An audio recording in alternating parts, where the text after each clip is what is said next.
James Harden malapit nang maglaro at Rondé Hollis-Jefferson tagilid pa sa opening day ng Commissioner's Cup.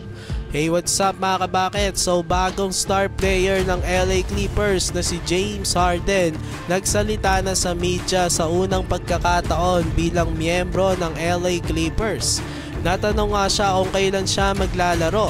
Sagot nga niya na maglalaro na daw siya sa susunod na game nila kontra sa New York Knicks. Sa Tuesday nga iyan mga kabakets, Philippine time. Natanong nga rin siya kung ano daw ba ang kanyang naging sitwasyon sa Philly. Sinabi niya na medyo naiba ang kanyang role doon, kaya hindi daw gano'n nag-workout ang kanilang tandem ni Embiid. Viral pa nga ang sinabi niya mga kabakets na I'm not a system player, I am a system. Parang gusto'y parating ni Harden lang dito na sa kanya dapat magmumula ang opensa ng team. Sa mga nakakaalam daw kasi talaga ng kanyang game, alam daw nila na effective naman daw ang pagiging ball dominant niya. Dito nga sa Clippers, siya ang posibleng maging starting point guard at primary playmaker ng team.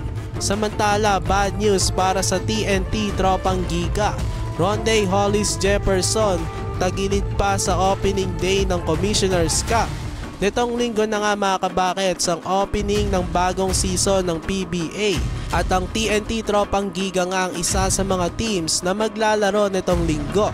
4 PM nga magsisimula ang Leo Awards na kung saan i-award dito ang mga mananalo ng Rookie of the Year, Defensive Player of the Year, Most Valuable Player at iba pa. And then 7:30 PM ang game naman ng Magnolia Chicken Timplados Hot Shots at ng TNT tropang giga. Marami ngang hindi makakalaro sa TNT nitong linggo. Matatandaan nga natin na hindi na makakalaro ang kanilang sharpshooter na si RR Pugoy ngayong conference dahil sa isang rare heart disease. Expected nga na wala rin si Mikey Williams nitong linggo. Ang bigs naman nila na sila Boy Eram at Justin Chua ay may mga injuries din.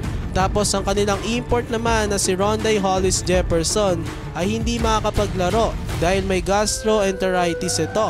Nagdudulot nga ito ng diarrhea at pagsusuka. Hindi pa nga daw nakakapag-decide ang TNT kung sino ang kanilang magiging pamalit muna kay RHJ. Kaya posible na baka wala rin silang import nitong linggo. So kaya lang ang ating mabilisang balita. Maraming salamat sa inyong panonood. Please like, share, and subscribe.